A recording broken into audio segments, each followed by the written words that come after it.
దూత media power of news.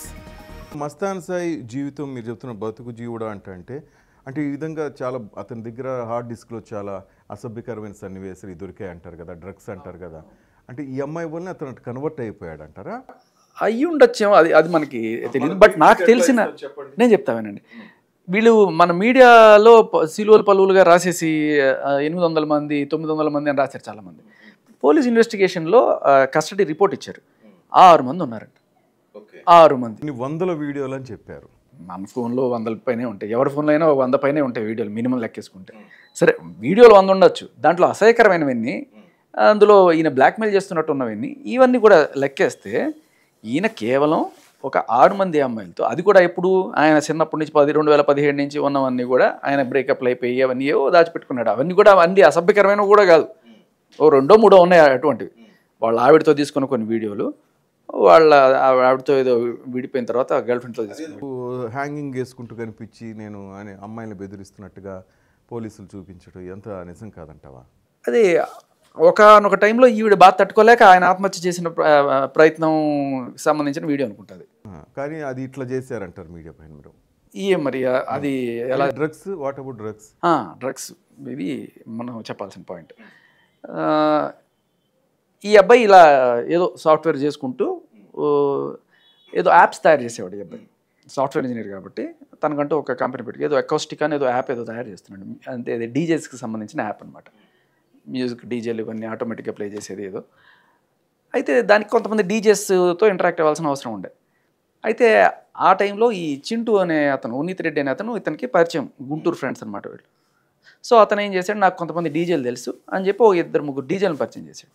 గోవాలో వాళ్ళు జనరల్గా 2-3 చేస్తే ఆ 3వ ఆమె ఈవిడే, లావణ్య. ఇది ఎప్పుడు పరిచయం? 2022 సెప్టెంబర్ అక్టోబర్ ఆ టైంలో పరిచయం. బట్ ఈ లావణ్యకి చింటూ ఎలా పరిచయం? లావణ్యకి చింటూ ఎప్పటి నుంచో 5 ఏళ్ళు 6 ఏళ్ళ నుంచో పరిచయం. ఈ అబ్బాయి 2022లో వచ్చాడు. ఈ వీళ్ళ లావణ్య చింటూ పరిచయం 2015లో.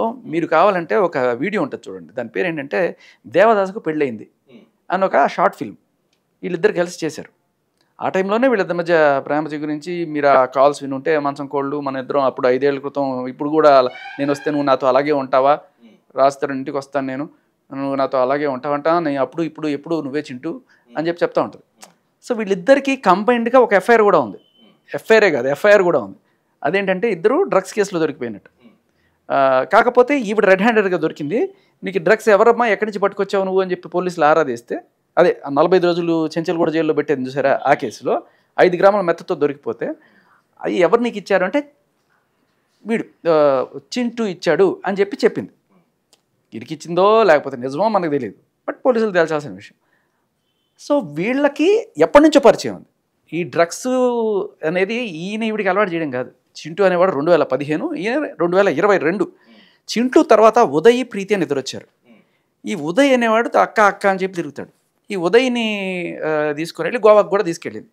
ఇక్కడ మనం ఈవెంట్స్ చేద్దాం, అది చేద్దాం, ఇది చేద్దాం అని చెప్పి తీసుకెళ్తే అక్కడ ఆ ఉదయ్ అనేవాడు ఏదో పని చేద్దామన్నా కూడా ఈవిడ ఎంతసేపు ఈ డ్రగ్స్ చేయడము, వీళ్ళతో తిరగడము, పని చేయడానికి వచ్చేది కాదట. వీడు అక్క పని చేద్దాం అక్క, పని చేద్దాం అక్క అని చెప్పి ఎన్నిసార్లు అన్నా కూడా, మీరు వింటానంటే నేను వింటారా, మీకు జస్ట్ అది వినిపిస్తాను నేను.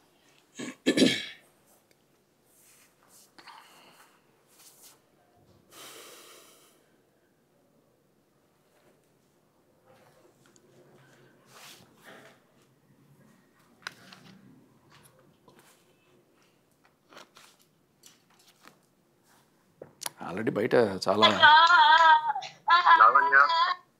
అది నాది. నాకేంటి ఏమన్నా 2 నిజాలు చెప్పు. నీకు నిజాలు కావాలా? చాలా అరాచకంగా ఉంటాయి ఇవన్నీ. తప్ప అయిపోయింది విని విని అందరికి. ఒక నిమిషం, కిరణ్ తో రిలేషన్షిప్ లో ఉన్నా. అవును ఉన్నా. కిరణ్ టాపిక్ రావడం వేరు, ఇది వేరు. నాటకాలనుంది అతను ఎవరు చంపాలనుకోలేదండి. అండ్ ఆంధ్రప్రభ స్టూడియో కిందే జరిగింది ఇన్వాల్వ్మెంట్. చెప్పాడంటే అదే చెప్పా నీకు. వీళ్ళందరూ వేసుకోలేదు ఇవాళ. సో ఈ వీళ్ళకన్నా ముందు, చింటూ కన్నా ముందు డంప్టీ అనే అతను పరిచయం లావణ్యకి. ఈ డంప్టీ ద్వారా ఈ చింటూ పరిచయం. ఇదంతా డంప్టీ అంటే అతని యాక్చువల్ పేరు శ్రీకర్, అతను ముద్దుగా డంప్టీ అని పిలుచుకుంటారు. అలాగే చింటూ అనేది ముద్దు పేరు, అతని ఒరిజినల్ పేరు ఉన్నిత్ రెడ్డి. సో మస్తాన్ సాయిని సాయి అని పిలుచుకుంటారు బేసికల్ వీళ్ళంతా. సో ఇదేంటంటే ఇప్పుడు 2012 పెద్ద చైన్ అంటారు. చైన్ ఏమనలేడు ఇప్పుడు చూస్తుంటే అదే అనిపిస్తుంది. సో ఈ డంప్టీ అనే అతను లావణ్యకి చింటూని పరిచయం చేశాడు. ఈ డంప్టీ అనే అతనికి ఈవిడికి కొంత సాన్నిహిత్యం ఉన్నట్టుగా మనకి కొన్ని కాల్స్ ద్వారా తెలుస్తుంది. ఒకసారి అది వినిపిస్తాం మీకు కొంచెం. ఇది ఎవరో కొన్ని మీములు చేస్తూ పెట్టిన వాటిలోంచి తీసుకున్నది. ఈయన శ్రీనివాస్ రిలీజ్ అవుతుంది. పెట్టేదాన్ని ఫోన్ 200 ఇవ్వే ప్లీజ్. 200తో పాటు ఇంకేదైనా కూడా ఇస్తాం. పల్లపొడి కూడా ఉంది నా దగ్గర. పల్లెపొడి నీ దగ్గర ఉందా? అడుగుతుంటాడు 200 ఇవ్వే అని అడుగుతున్నాడు. ఏంటంటే 200తో పాటు ఇంకేదైనా ఇస్తా, నాకు కొన్ని నిజాలు చెప్పు అంటది. ఏంటి అంటే నీకు పళ్ళపొడి కూడా ఇస్తా. పళ్ళపొడి ఎందుకు ఇస్తుంది? 200తో పాటు ఏమైనా పళ్ళపొడి ఫ్యాక్టరీ ఏమన్నా ఉంది ఏమికి? కాదు కదా. పళ్ళపొడి అంటే కొకైన్కి కోడ్ నేమ్, కోడ్స్ అవంతా. సో ఫోన్లో మాట్లాడేటప్పుడు అలా చెప్పరు అనమాట. పళ్ళపొడి రకరకాల పేర్లే ఉంటాయట, బ్యాటరీ ఏవో చెప్తూ ఉంటారట. సో అలా. సో అప్పుడు డంప్టీతో ఉన్నప్పుడే ఈవిడ గోవాకి వెళ్ళడము, ఈ పళ్ళపొడి తెచ్చుకోవడము, పళ్ళపొడి ఆయనకి ఇవ్వడము, ఇట్లాంటివన్నీ కూడా ఉన్న టైంలో తర్వాత డంప్టీ వీళ్ళని పరిచయం చేశాడు. ఆ టైంలోనే ఇతను పరిచయం. ఎవరు ఎవరు అతను? ఉదయ్ పరిచయం. ఉదయ్ అనే అతను ఎవరంటే ప్రీతి వాళ్ళ బాయ్ ఫ్రెండ్. ప్రీతి కూడా మీరు వినే ఉంటారు ఈ మధ్యకాలంలో. సో ఉదయ్ ఫస్ట్ పరిచయం. అక్క అంటూ. ఉదయ్తో ఏం అఫైర్ లేదు, but Uday is good brother లెక్క. సో అతను కొన్నాళ్ళకి మస్తాన్ సాయికి చెప్తున్నాడు విషయం ఏంటనేది. మీరు ఒకసారి వినండి. అప్పుడే గోవాలో ఉండేదా పాప? ఈవెంట్ మేనేజ్మెంట్ చేద్దామని చెప్పి తీసుకెళ్ళి అక్కడ రోజు ఇదే టైం పాస్. పొద్దున్న లెగుస్తుంది, మధ్యాహ్నం రాత్రికి ఏదో ఒకటి చేసి గుద్దుకుంటా అంటది. గుద్దుకుంటుందా? గొడవ పెట్టుకునిద్దా? ఏదో ఒకటి చేస్తుంది. I mean anything powerful.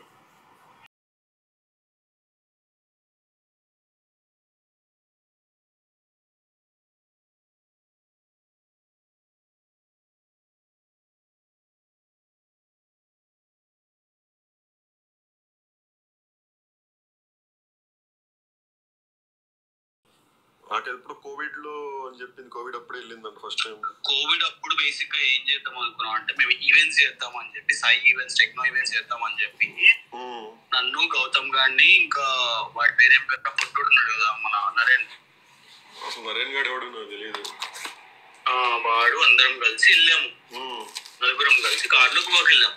గోవాకి వెళ్ళి అక్కడ ఒక ఇల్లు తీసుకున్నాం. ఇల్లు తీసుకొని నేను పక్కన వాడిని సెట్ చేసి ఈవెంట్ చేస్తాం రాబాయ్ మేము అని చెప్పి ఒక రాత్రి ఒక ఈవెంట్ కూడా ఆర్గనైజ్ చేసి మొత్తం వాడికి ఎక్స్ప్లెయిన్ అయ్యేలా చూపించి వాడికి అంతే చేసిన తర్వాత ఈమె చేయదంటే రోజు ఏం చేయదు, పని చేయదు. ఈమె రోజు పొద్దున సాయంత్రం డ్రామా చేస్తుంది, ఎవడో కూడా కొట్లాడ పెట్టుకుంటుంది. ఇది నా లైఫ్ లో అంటది ఏమన్నంటే, అక్క పని చేద్దాం అక్క అంటే నా లైఫ్ దై ఇంకా అర్థం కాదా? నా లైఫ్ ముఖ్యమా, పని ముఖ్యమా?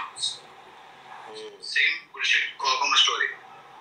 అట్లా చేసి ఫస్ట్ గౌతమ్ కూడా వెళ్ళిపోయాడు. దాని తర్వాత ఇంకా నేను ఉండను అక్క, నాకు అవ్వట్లేదు, నేను వెళ్ళిపోతున్నా అని చెప్పి వచ్చావు. ఇంకా దాని తర్వాత మళ్ళీ ఇంకో సంవత్సరం వరకు మాట్లాడలేదు. అప్పుడు నేనేం చేశాను, జూబ్లీ హిల్స్ లో కన్సల్టెన్సీ స్టార్ట్ చేశా. రోడ్ నెంబర్ 36 లో నాకు కన్సల్టెన్సీ పెట్టి ఆ కన్సల్టెన్సీ క్లిక్ చేసి ఆ కన్సల్టెన్సీ ఇది చేసి నేను ఒక ఫ్లాట్ తీసుకొని మాదాపూర్లో ఉండేటోండి. అప్పుడు first time Chintu by entry ఇచ్చాడు. చాలా సంవత్సరాల తర్వాత చింటూ నన్ను కలిసాడంటే సరే అని చెప్పి ఫ్లాట్కి వెళ్ళాం. సో ఇది సీక్వెన్స్.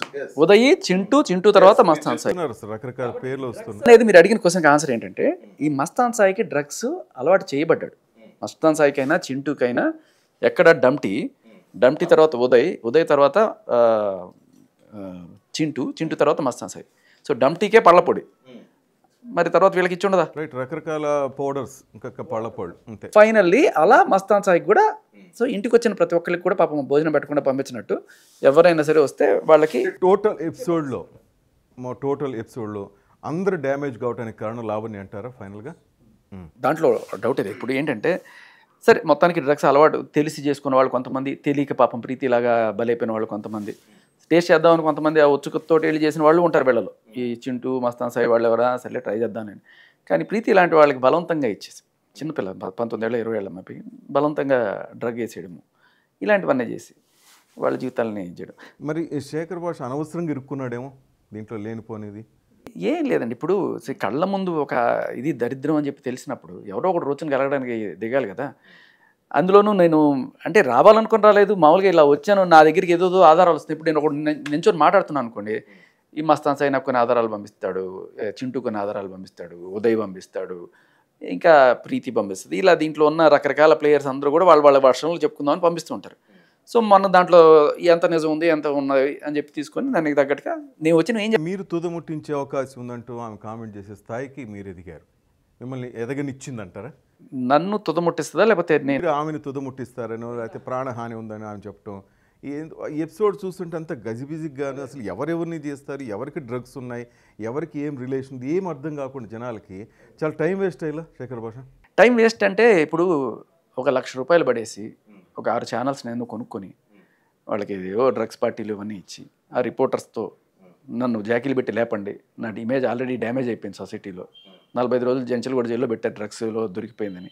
దాంతోపాటు ఇంకా ఈ భాగవతాలు, ఈ చింటుతో మంచం కోళ్ళు, మస్తాన్ సాయితో గుండె చప్పుళ్ళు, లేకపోతే ఆ పోలీస్ ఆఫీసర్తో గలీజు పనులు, ఏది నాకు కసి రెచ్చగొడతా ఇలాంటివి. ఇంకా తర్వాత రిపోర్టర్లకు డబ్బులు ఇచ్చే ఆమె ఈ పబ్లిసిటీ చేసుకుందంట. ఖచ్చితంగా, ఎందుకంటే అది నేను చెప్పడం కాదు, ఆవిడే చెప్తుంది బయటికి. ఇగో ఆ విలేకరికి ఎంత డబ్బులు ఇచ్చాను, ఈ విలేకరికి ఎంత డబ్బులు ఇచ్చాను, వాళ్ళు నా దగ్గర తినేశారు, ఇప్పుడు నాకు ఏం సపోర్ట్ చేయట్లేదు అంటే క్లియర్ కట్గా డబ్బులు ఇచ్చి చేయించుకుంటుంది, రాయిపించుకుంటుంది. హాయ్, నేను మీ RP Patnaik. Please subscribe to Dootha media. For more updates, please subscribe Dutta Media.